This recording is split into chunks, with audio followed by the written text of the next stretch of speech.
Clean, and today my guest is Jacob Jennings. He's currently the sports scientist at the Brisbane Broncos, and our key topic for today's chat will be all about applied sports science, specifically around how to analyse GPS data to identify trends and patterns in match demands. Thanks for jumping on, Jake. Really looking forward to our chat. Thanks for having me, Jack. Looking forward to it. But for those that aren't aware of your work, mate, if you mind providing us a background on, I guess, how you got into the industry and the job experiences you've had today.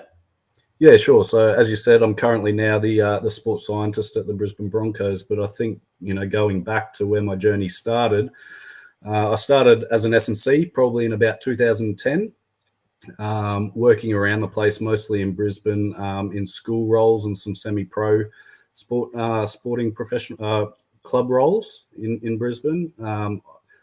In 2014, I think it was, I moved to London to travel for a couple of years. So I got on the 2-year working visa. My now wife and I went over, and I actually used that opportunity to travel, but also I did my ACU Masters while I was doing that. And looking back, that was probably a pretty good way to do a master's degree while you're traveling. At the end of that 2 years, I was lucky enough to pick up my first full-time role as an S&C at Aspire Academy in Doha. So there was a bit of a Brisbane contingency over there at the time. So lucky enough that I ended up over there. I spent 2 years there working in mainly fencing. That's the role I went over for. That program took a little bit to develop. So, as well, I was working in the athletics department and that kind of thing as well. So I was there for about 2 years, and then I finally moved back to Brisbane for an athletic development coordinator role at one of the private schools here in Brisbane. I was there for a couple of years, and then I think that sort of talking to you previous to this, Jack, I think I got to a level there in that role where I was sort of looking for something more. And I guess the challenge of research and working in a new sport like AFL, this PhD opportunity popped up down in Bendigo in Victoria. So the beauty of that PhD was it was an industry-based PhD. So, I got to continue to develop as a practitioner, but also, moving into a PhD research project, develop that skill set as well. So convinced the wife to move down there with me for what was meant to be 3.5 years.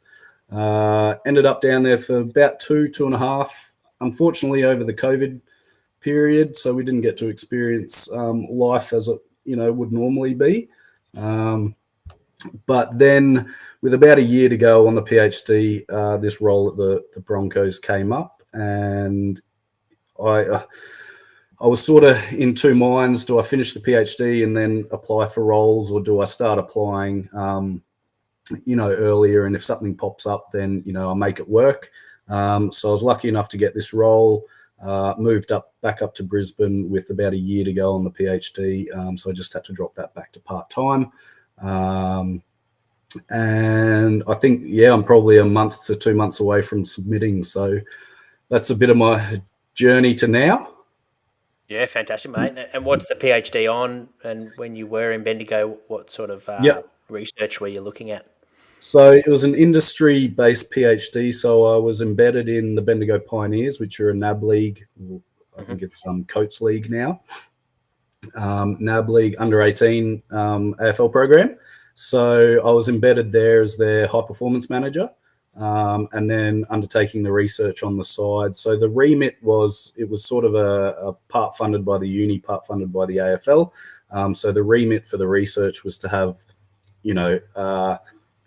impact across the talent pathway, not just within the Bendigo Pioneers. So the research, the PhD ended up being on quantifying the demands of match play at NAB league level and comparing them to AFL.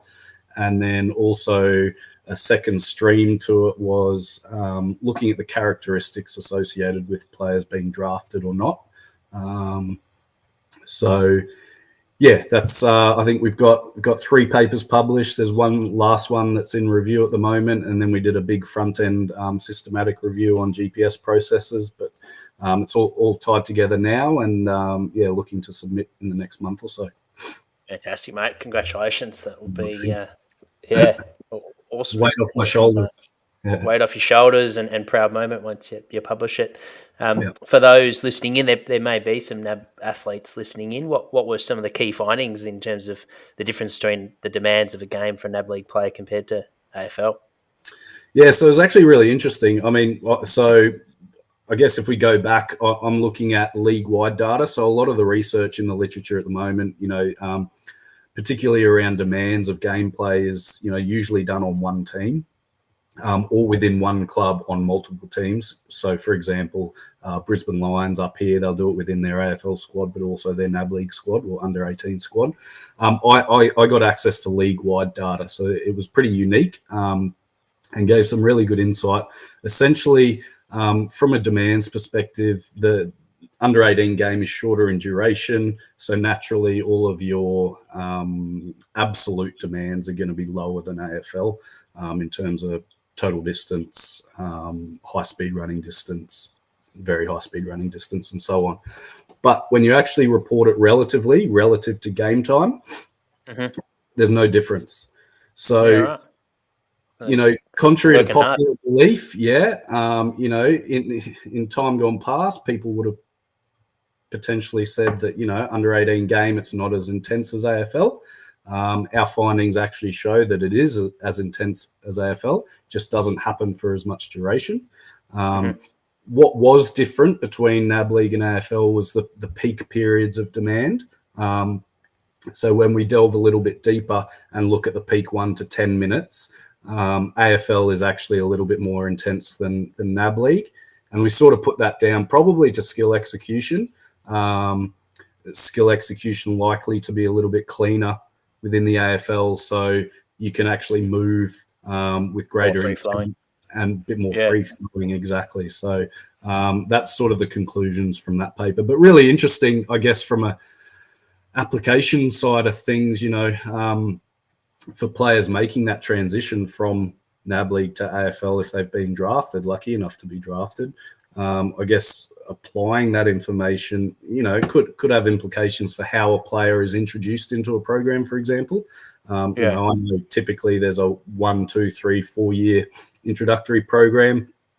It might actually be that if we know that these players have been exposed to similar intensity demands of gameplay, well, then let's actually keep exposing them to that. Let's get them in as much match sim as we can in training, and let's manage more of their total training volume, because that's not what they're used to, right?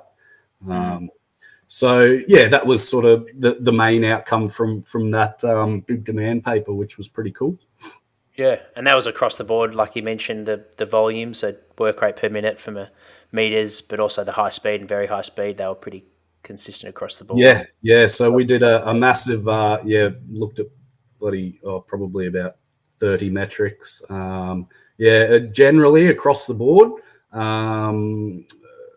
relative to game time, they were pretty comparable. Yeah. Yeah, fantastic. And the other aspect was looking for trends, I believe, for those that got drafted. What was the So we sort of findings? It sort of went down. This is, I guess, where the sports sciencey side things comes in. But basically, the question came from, in the AFL or in the talent pathway, there's so much data collected, right? So there's GPS data collected. There's obviously the champion data stats. There's testing days, NAB League testing days, and combine, all that. So, I could see all of this information being collected, but I couldn't really see anything being done with it. For me, it was, how can we combine all of this data to get a really good understanding of a player profile? And then can we use that information to eventually predict the draft, which we did in my final paper. We actually predicted the 2021 draft and then sat back, watched it, and ticked it all off as we went. But basically trying to create a player profile and then do some modeling to see if we can identify characteristics that are associated with the player getting drafted or not. So we did a positional analysis as well. Certain things. So we started off with just physical testing and GPS data. Then we introduced technical data as well, and we used some basic regression modeling, but then we looked at some neural networks as well. So, I mean, I guess what you guys want to know what came out of it is what gets you drafted. Yeah. I guess basically bigger, more athletic bodies typically get drafted. Bigger in terms of height or Yeah, so just general mass? general stature, so height and body mass as well. Generally, Yep. everyone thought that 20-meter sprint was pretty a really good predictor. It didn't show up so much on ours. The AFL agility test was much more important in ours. Okay. What else? And then technical involvements as well proved pretty important, particularly in the fixed position groups. And Is that then sort of technical? Is that from champion data, like the amount of that's positions from they have? champion Or? data. Yep, that's from champion Yep. data. So we got all of their raw data and matched it up with our GPS and everything as well. And then general aerobic capacity and that kind of thing for your nomadic players. So not really anything outrageously novel, but just kind of putting it all together and creating an athlete profile and then seeing if we can use that to predict draft outcomes. And in our final paper, I think one of our models got up to about 82% accuracy. So Yeah, wow. it Pretty was reliable. pretty cool, yeah. Yeah, and the you mentioned that the stats side of things, like, was that quite specific to the point where kick to handball ratio or marks, contested possessions, Yeah, all so that sort of thing? we got so champion data do a raw output, which is basically every stat they've got. I can't remember how many it is, but every stat they've got, I reckon there'd be about 70, 50 to 70. Yeah. So anything you can think of. And then they send it in raw format. So you've just got a timestamp with the player name and the technical involvement. So for some of those papers, we grouped them into like positive and negative outcomes. So, and then others we grouped into like factor scores, just to condense it a little bit. But knowing that every technical involvement goes into those calculations. In previous research, a lot of people have sort of just handpicked the key technical involvements, kicks, handballs, disposals, that kind of thing. We actually used everything that was available to us. So that's, I guess, the difference point there as well. Yeah, and like how you broke it down from, I guess, from the athlete's perspective in terms of, agility is pretty important and getting a good score there seemed to help your cause in getting drafted. What would that be in terms of the football side of things, in terms of statistics? Is it the amount of kicks you get? Is it effectiveness or more technical involvements in general? So regardless of your position, knowing that there's position specific technical involvements, obviously. So just more technical involvements in general and more technical involvements per minute of gameplay. Yep. Significantly increases which makes sense, right? Yeah. So as long as, I guess if you're an athlete, as long as you're thinking that, each of those technical involvements can have a positive or negative outcome, right? So if more are being positive outcome, if your positive outcomes are outweighing your negative outcomes, well then that's better. But total technical involvements doesn't always take into account the outcome, which was part of the issue that we identified as a limitation of some of the previous research. So adding that in was pretty cool.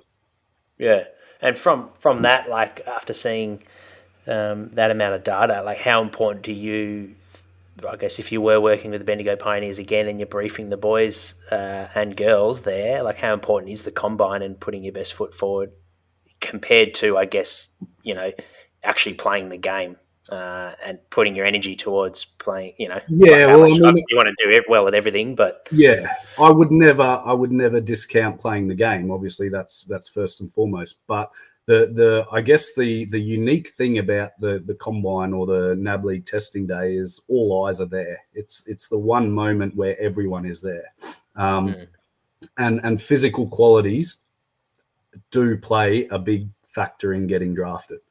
And, we if you think about that, we think that the reason for that is, ideally, particularly early picks within the draft,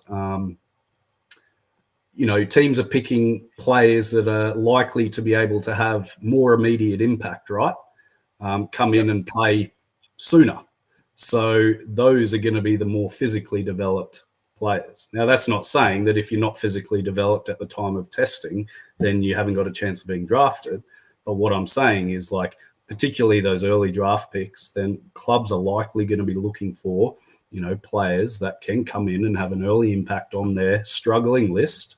And then some of the later draft picks, then that's where they're sort of, because everyone's talented there, right? Everyone's talented. So some of the later picks, they might pick some of those more talented kids that might not be as physically developed. They can have 2 to 3, 4 years with them to develop them how they want. So back to your question, it is really important. I guess my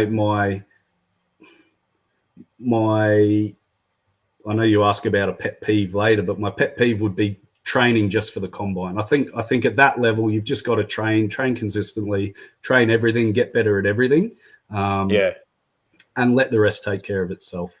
I see a lot of people just specifically training for the tests in the combine, and that's fine.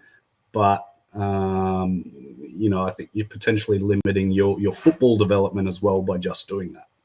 Yeah, which it is sort of conducive to for an 18-year-old in terms of motivation. Like you said, all eyes are on you, so that adds an element of pressure.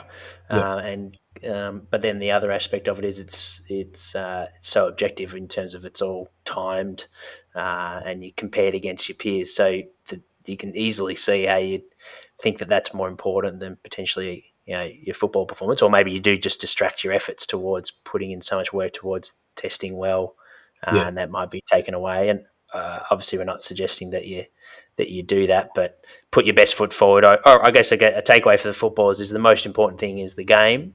From what you've seen from that point, play your best football, put your best foot forward, but then consistently work on those traits week after week, and you'll still test well. Absolutely, yeah, that would be good takeaway. And going back to your own career, mate, who have been some strong influences or mentors, if you like, that have helped shape your philosophy? Yeah, so I think I'm going to go back to sort of my Doha days. It was really interesting. It was a really unexpected job that came up, but I was really, really lucky to work with some pretty incredible people.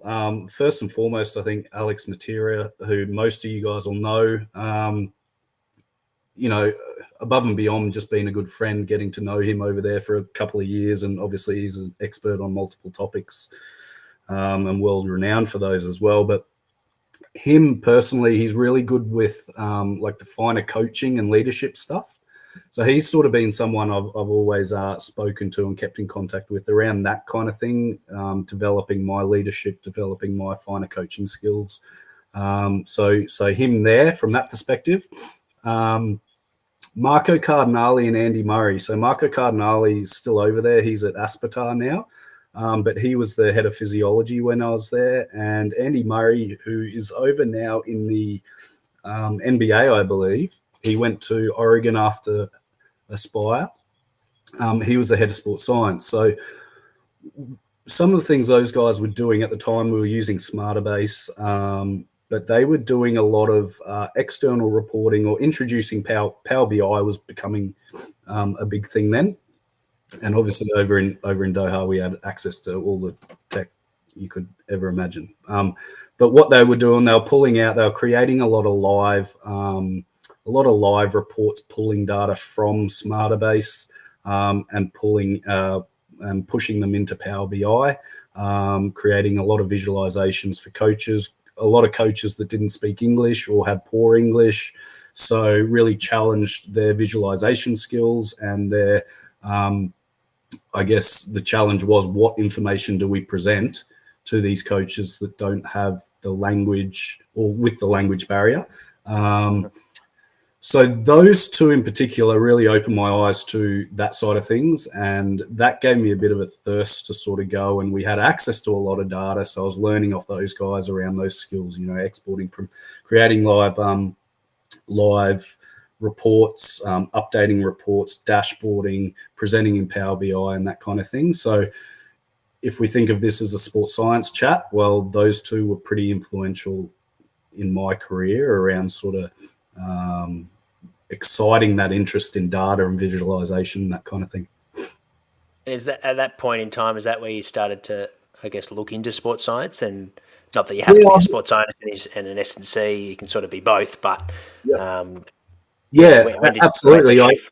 I've always, since then, I've always sort of tinkered away with data on the side. Like as an essence, even as an S&C, right? You're collecting data all the time. So Yeah. utilizing those skills, even if I'm not presenting anything, at least I've got live data that I understand that's coming from my environment that I can tinker away with, I can play with, I can set up dashboards, I can report in Power BI, I can do whatever I want with. I've always done that. And I've just gradually built up my skill set, added to that skill set, and probably now I would say I'm in a position where my skill set is the S&C. I've shifted away from that. Not that Mhm.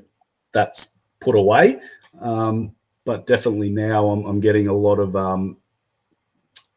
satisfaction, I guess, out of the sports science side of things, like really, really investigating data and the challenge of presenting it in a way that people can understand, and that kind of thing is sort of exciting for me at the moment.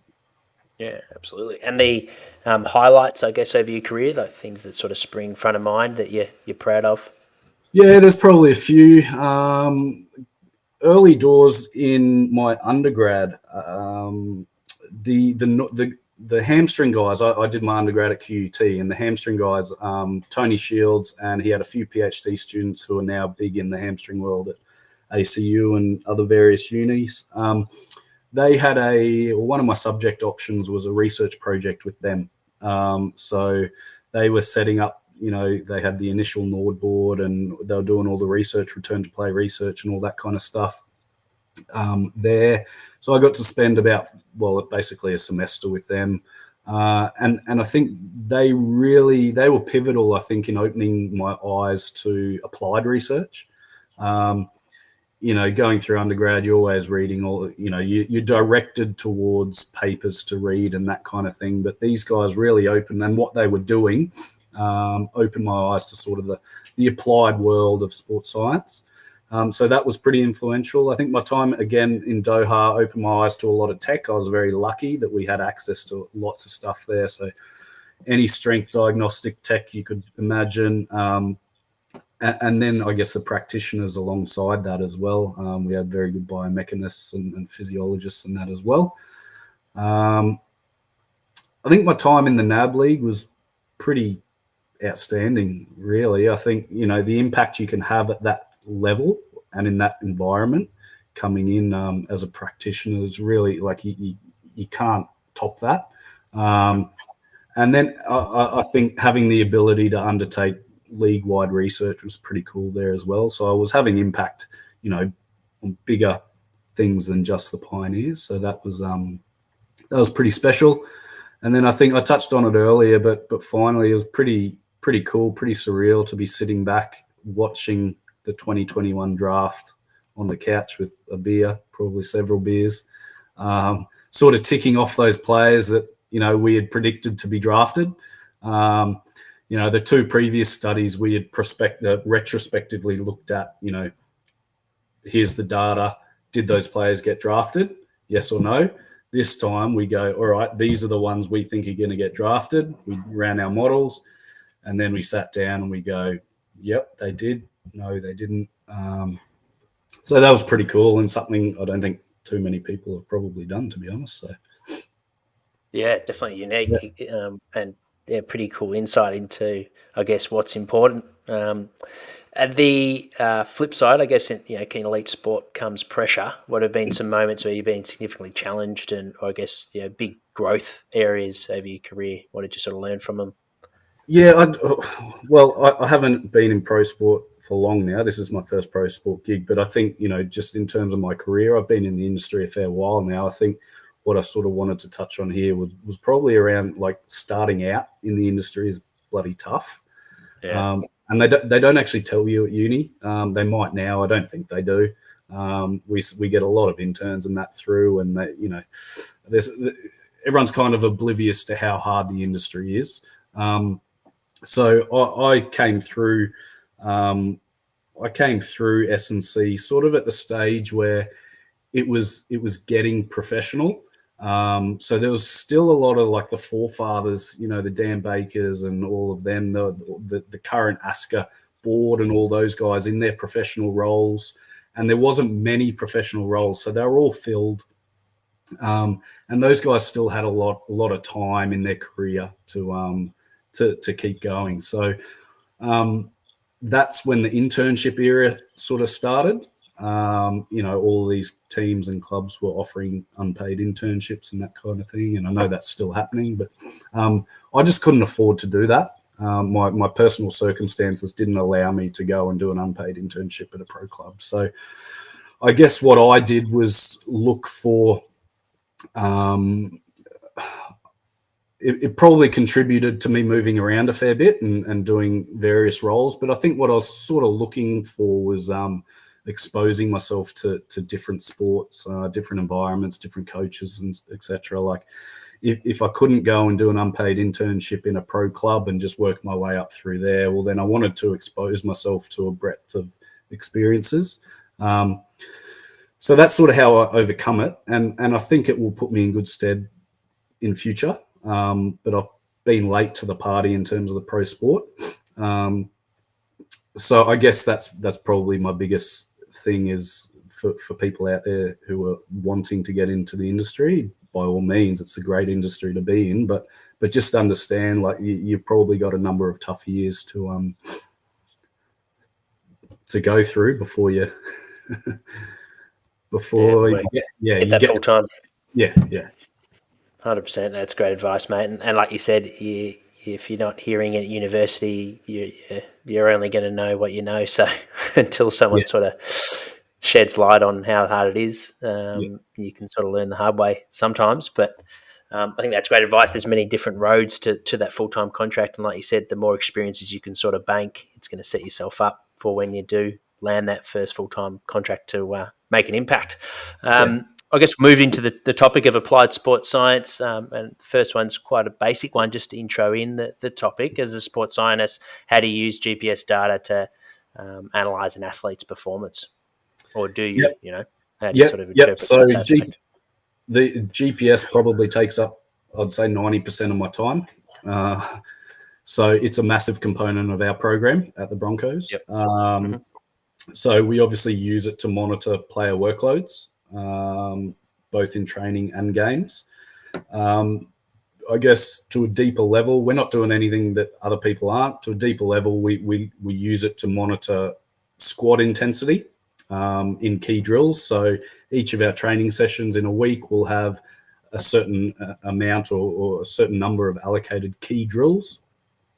So we look to use the GPS to really quantify or analyze whether we're hitting target intensities there. And then we do that from a player perspective as well. So squad level, player level, and then obviously longitudinally we use GPS to manage workloads as well.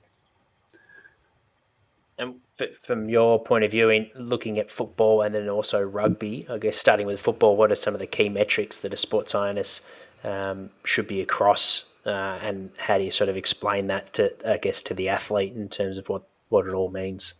Yeah, I don't think the metrics are too different. Well, put it this way, I'm using the same metrics at the Broncos that I was at the Pioneers. Your thresholds are a little bit different, potentially. So if we go to the main metrics, everyone's going to be aware of, obviously, your total distance, high-speed running distance and efforts, very high-speed running distance and efforts. We use a 90% max velocity. threshold as well. So we'll look at distance accumulated there, and we'll look at number of efforts above 90% max velocity. And then I didn't use accels and decels much in footy, in AFL.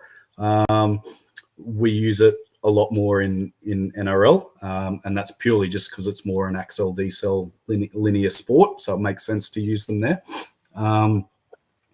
So in terms of those metrics, they're not really any different. I did say that sometimes your thresholds will differ. So I know in NAB League they were using just standardized 4 meters per second for high speed running and 6 meters per second for sprinting, they called it. We use 5.5 meters per second for high speed running and 7 meters per second for sprinting. My research, my big demand paper, comparing NAB League and AFL, I actually used raw data, so I was able to compare both using 5.5 and 7, which I think is really important to be able to do. The other thing, so on top of just those general metrics that you're looking at and reporting on, the big thing we do, and a lot of my time is spent, we look at how much time that we accumulate above or above game intensities. So early in my role, I spent a fair bit of time really digging deep into game demands, and then looking at the peak game demands from sort of 1 to 10 minutes. And I did this in AFL as well.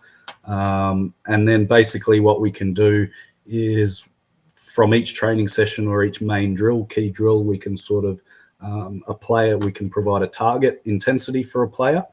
And depending on the drill, the metric we use might be different. But each player will get a target. The squad will get a target as an average. And then we basically calculate how much time is spent at or above game intensities for the same duration.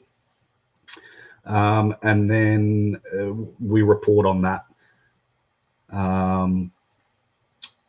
Does that make sense? Yeah, it does. So that for the athletes listening in, you mentioned that it could vary depending on whether it's sort of the volume running or high speed or the sprint distance. Would that be depending on how the team and the coaches want the players to play, or is that dependent on sort of management of athlete's body? Or that'll generally be on the metric that we choose to report on or provide a target for.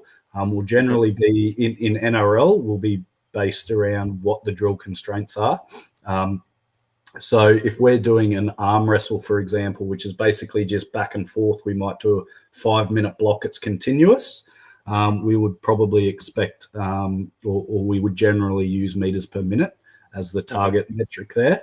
For some of our other ones, that might be, we might have short duration breaks within, so we call them discontinuous drills. So it might be 3 sets and then a 30-second walk to reset and go again, and you might go for 6 minutes, continue that, but there's little breaks in between. We would probably use a more of an accel based metric there, because we would expect that the rest periods give ability to recover, and then the subsequent set or 3 sets is going to be at higher intensity. So we actually want to capture that through the high intensity accelerations and decelerations. So that's a bit of an example there as to how we might use different metrics depending on what drill we're doing. If we're doing a drill where there's lots of like movement from outside backs, they might be switching side or whatever, or the fullback's doing a lot of sweeping, that kind of, then we can look at high speed metrics and that kind of thing. Rugby league is very different to AFL.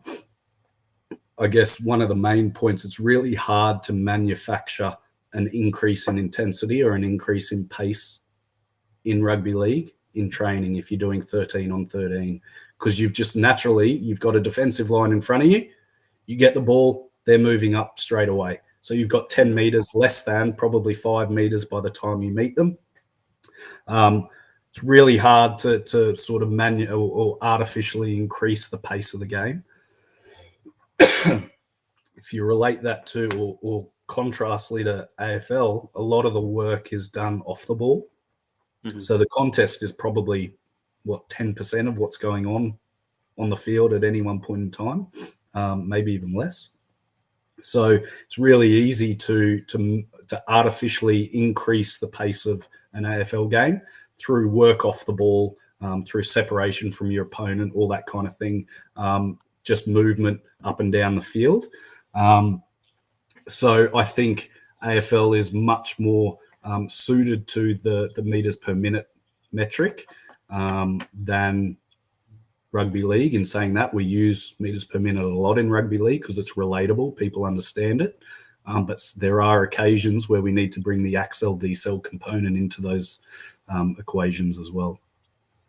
And are the athletes getting live feedback in between those sets, like in those 30-second periods? Is it quite individual in that sense, or is it more just general feeding it to the HPM about, this is what we're sort of seeing, so then they can sort of influence their coaching? Yep. In pre-season, we don't give feedback to players live in session, but in pre-season we report, and our key drills we will rank players based off the percentage of their target that they achieved, and we do that positionally, and we put that up on TV screens around in the locker rooms, in the gym, that kind of thing, straight after the session, so it's front of mind. Sometimes, in pre-season, if they're below targets, players might get punishments or whatever. In season, we do that a lot less. But those same reports will go to or performance staff and coaches, so they can always see that information. But in terms of relating that back to players, that's more a pre-season thing, more to drive intent. And yeah. Yeah, no, that makes sense. And you mentioned GPS is 90% of your workload. What are you looking at from in your role currently? What's sort of the other 10%?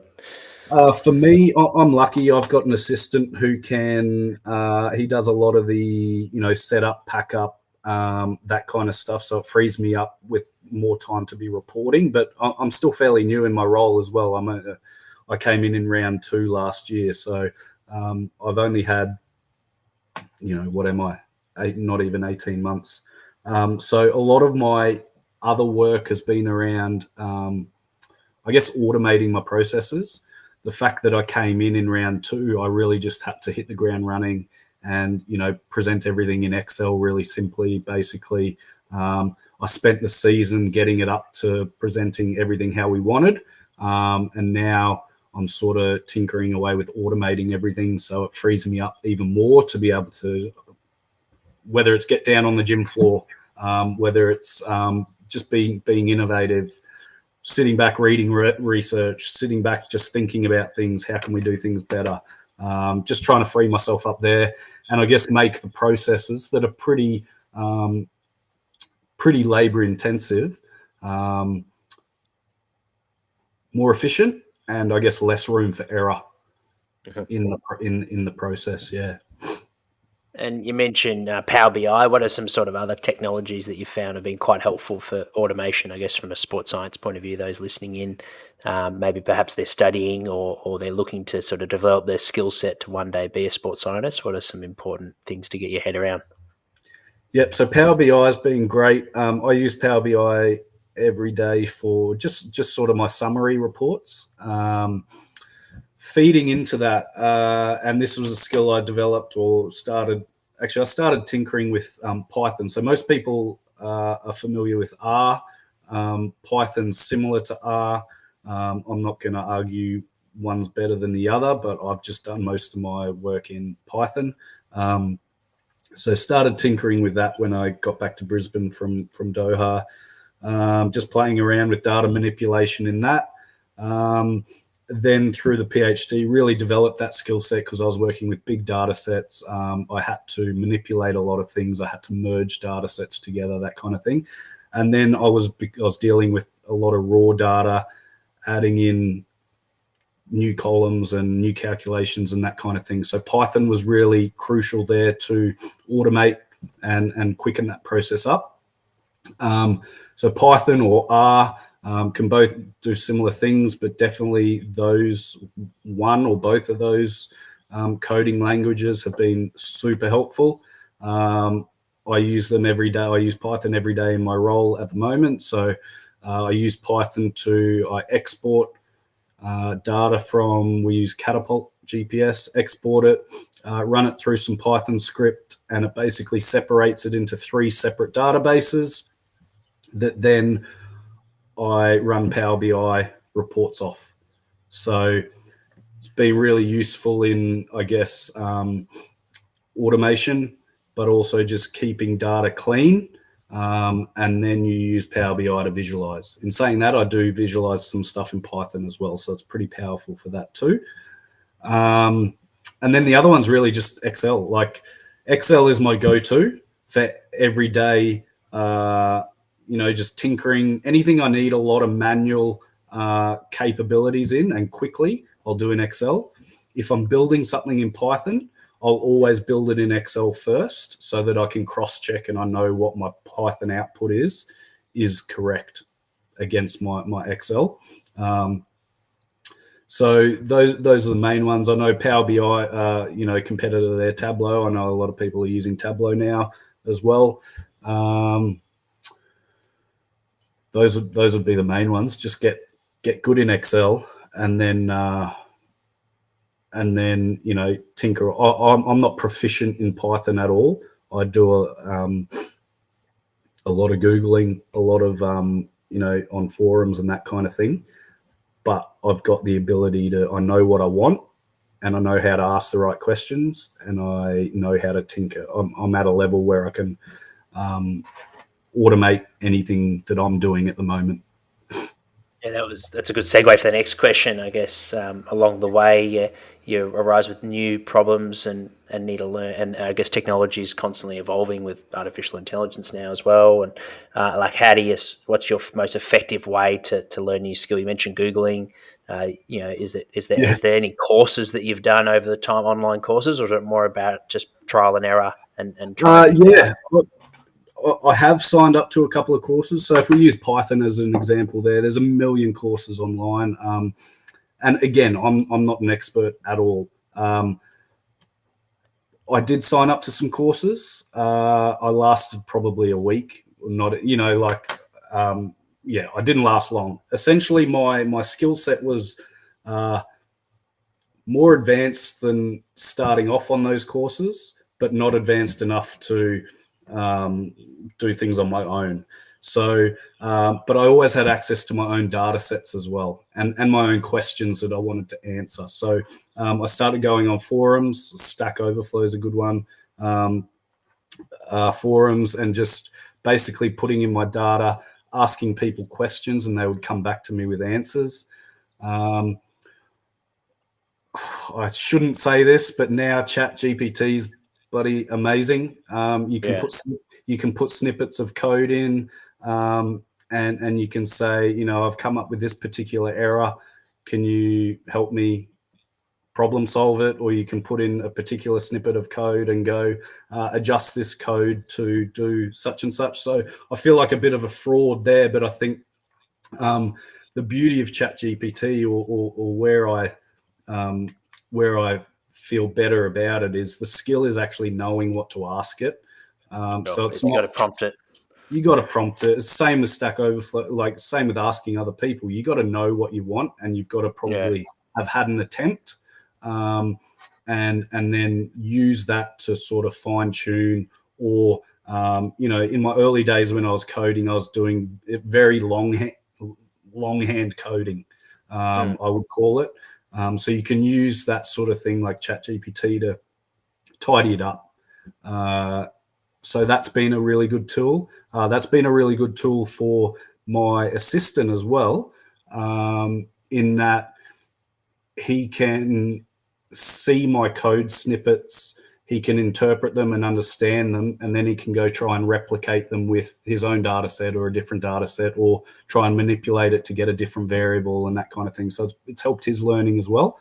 So don't discount its power, but also don't be 100% reliant on it. Otherwise, you just won't learn. Yeah, for sure. And I guess you'd have to have a strong filter to recognise when it's, when it is off and when it's got the coding wrong. And Yeah, well, and that's why I would generally always do it in Excel first, Mhm. so that I can cross reference outcomes. And you mentioned hits above 90% max velocity. Imagine there's either some performance metric, tied into that, or an injury mitigation aspect. What are some sort of important injury mitigation things do you look at and feed through, if at all, when it comes to GPS? Yeah, so this is a massive question, massive area. Everyone wants to obviously reduce and limit and mitigate injuries. I think from our perspective at the Broncos, we watch very closely, particularly very high speed running, distance and exposures, and then our 90% plus distance and exposures. Those are the two that we pretty we focus in on. We're very prescriptive with those.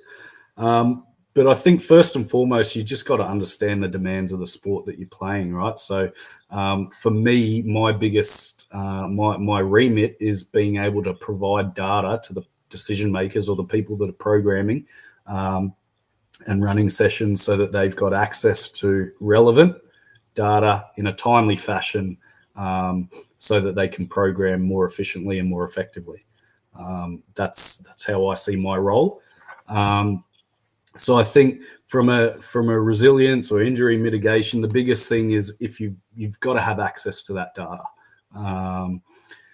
Then again, understand the match demands. If you also understand the typical in-season weekly volumes, so look back at your data. What are your typical in-season weekly volumes for those key metrics? And then I guess as long as you progress towards them in your preseason period, progress towards them in an objective, progressive manner, and exceed them occasionally, and I think that's key. Exceed those demands occasionally as well. Then I think resilience almost takes care of itself as long as you're training consistently. So I guess as a bit of a framework, if you work backwards, how do we think about mitigating or reducing injury risk? We need to understand what do they need to be prepared for in their most demanding week of competition as a player, and this is position specific. What do they need to be prepared for in the most demanding 7 days or 10 days or 14 days, and understand that that's going to be different than the above. So doing a paper at the moment where we're looking at comparing a round by round volume or in-season max versus 7-day rolling. So, a round in NRL could be 6 days. So in a rolling 7-day period, they've actually got 2 games. So just understand the dynamic there. So what do they need to be prepared for in their most demanding week? But that may be different to their most demanding 7 days or 8 days or most demanding turnaround, I guess. What do they need to be prepared for in an individual game? And then you work backwards from that. So you use your preseason, as I said, progressively, get them up to those loads, those volumes. Ensure they've had at least some exposure above those volumes, but understand that not all of those metrics need to be ticked off in the one session necessarily. You might exceed very high speed running volumes in 1 week or one session. You might exceed high intensity accelerations in another session. You might exceed overall volume or total distance in another session. Like, they don't all have to necessarily be done at the same time. And that would be my approach to injury. Yeah, that's a good one. Or developing resilience, I guess. And then the other thing is just consistency in training. How often, and do you have a way to measure and objectively look back at how often players have been training? How often have they had to be modified in training? And how does that affect, availability for games? And for situations which I'm sure happen perhaps on a weekly basis, where you've got a few athletes that didn't hit their 90% in the game. Their 4-week average is down in their very high speed running. Like, what's the sort of discussion with the performance team, and do you get that in live straight after the game to top them up on that day, or is it more a matter of trying to get it in the following main session? What are some key considerations, I guess, when you're in season? Yeah, so most of our top ups, as I said earlier, like rugby league doesn't change too much, so there's not a lot of variation from player to player in the NRL squad in sort of weekly volumes. It's pretty flatlined. Where we struggle is with our players that aren't in our top 17. So we typically select an 18th and a 19th man. Or if we're traveling, we might take up to 20. So there's potentially 1 through to 4 or 5 players there that might not get to play a game on the weekend. There's other players that will play in the Q Cup, and they might get limited minutes there. They might get full minutes there. So that's where our I guess challenge is, managing the squad around their exposure to game minutes. But generally, whatever's missed can be picked up in top-ups at the end of one session. Like, there's not a huge amount of variation. We're never really chasing 6 to 8 Ks for a player in volume as a top-up, or we're never adding an extra session in. The variation is small enough that we can generally get it as a top-up at the end of a session. And end of our main training session during the week. So, and it's generally only those high speed running, very high speed running meters. We won't chase junk meters.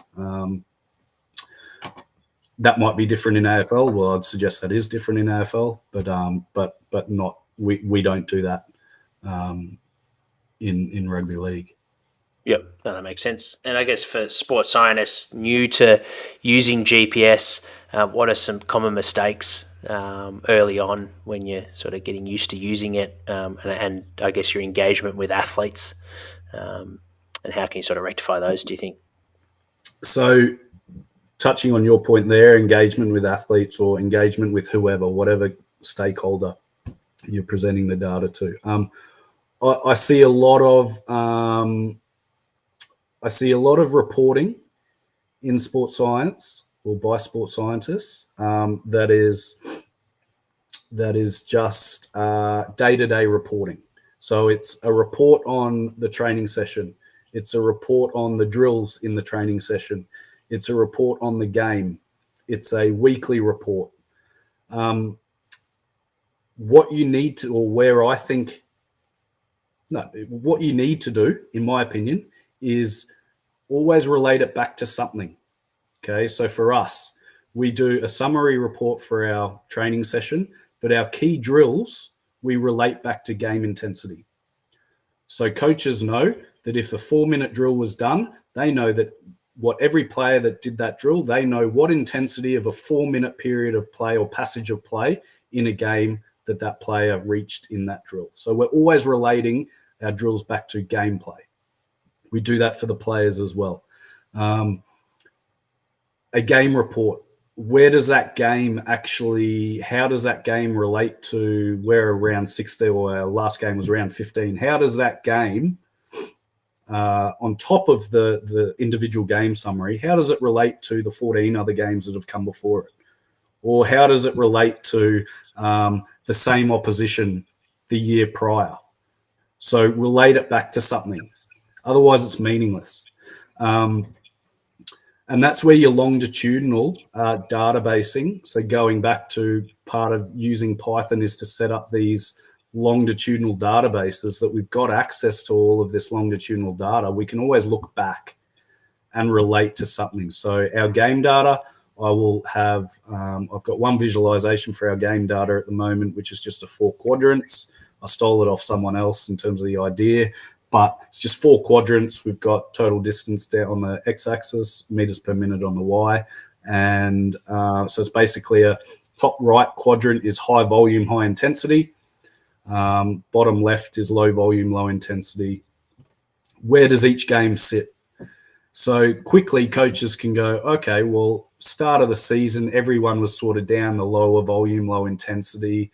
We're working into the season. But now we're really up. Our last 4 games have been that top right quadrant. They're really high intensity, they're fast paced, and they're high volume. Okay, so it's relating the information back to something all the time rather than just presenting the day-to-day information. That would be my advice around that. That I think is the biggest challenge, because otherwise you're not telling a story that anyone's learning from. Yeah, that's great advice. Thanks for sharing that, mate. That's no doubt going to be a great gem for those either starting out or even in current roles that maybe have slipped into that habit of having a report, but not, like you mentioned, adding context to it and adding a story to it. Before we wrap up the show, mate, is there anything on this topic in terms of applied sports science and understanding match demands that you'd like to touch on that we haven't done yet? No, I don't think so, mate. I'd probably Yeah. have a bit too much to say, maybe. Yeah, no, it's good, mate. That's some quality info in there. You touched on a pet peeve earlier in your work life or from a broader industry point of view. Are there any other pet peeves that you'd like to share that sort of fire you up? I'm going to throw my wife under the bus here. Any sports scientist will know you've always got a million things open on your computer, on your laptop. And when I bring it home at night, plug it in onto charge, and then she'll unplug it to plug hers into charge, and all your million things close and you got to open everything up the next morning. That's a massive I guess in relation to the job, the biggest thing that people just don't realize the time it takes, I guess, to collect all the GPS units, download all the data. It's so if you're chasing players for their GPS unit, you can have all 30 units in there, you're missing one, and you're chasing a player around for 30 minutes to find their unit. It just adds an extra 30 minutes to your day that they don't realize. Yeah, it happens all the time with us in the gym. There'll be a player still with the unit on in their back. Yeah, not ideal. What about favourite way to spend your day off? Oh, I haven't had many days off, to be honest. At the moment, most of them are spent doing PhD writing. After the PhD. Yeah, after that, mate, I enjoy just going down. What are you looking forward to? Having a coffee in the morning, sitting with some quiet time and just unwinding, I think. I enjoy going to the beach, so I'll try to get down the coast a little bit more. I think I need to knock the PhD off, so that's sort of front of my mind at the moment. And once I do that, then I don't know, I might take up a hobby or something. Yeah, no, very good. And what about obviously we're middle part of the year of 2023. What's on the horizon for you? What are you excited about for the rest of the year? Hopefully we make final, play in a NRL final series. That'll be pretty cool. Obviously finishing the PhD, and I think just sort of continuing to embed myself in. I haven't been involved in rugby league before, so continuing to embed myself there. I think all things are pointing towards finals for us, so that's pretty exciting. Yeah, very good, mate. And for those that have follow-up questions, where's the best place to get in contact? Is it social media, email?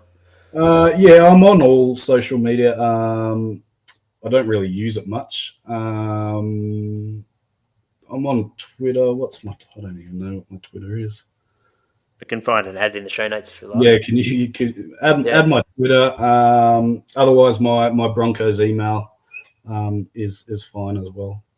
Yep. You can for those listening in to the recording, and you might be like me and listen to your podcast while driving. Don't stress. You don't need to park the car. We'll add the show notes in and add a link so it's easy for you to find once once you're ready to find Jake and stalk him on Twitter and send through some questions. But thank you so much for jumping on, mate, and sharing with us both your experiences and how you worked in the industry. Like you touched on, it's not easy to get that full-time contract, but it's good to share. I believe that success leaves clues, so good to share your journey in how to get that contract, as well as PhD, and of course the topic of applied sports science and how important it is to engage the athletes, the coaches, and performance team, and ultimately make an impact with your role. Thanks again for jumping on, and thanks for everyone that's tuned in live. If you tuned in halfway through, make sure to listen to the very start. This will live on our YouTube channel until we publish it on our podcast in the coming weeks. Our next live chat is with Scott Pollock. They'll be on the 22nd on Thursday, so it's next week, 22nd of June at 3 p.m. Australian Standard Time. So I'll see you guys then.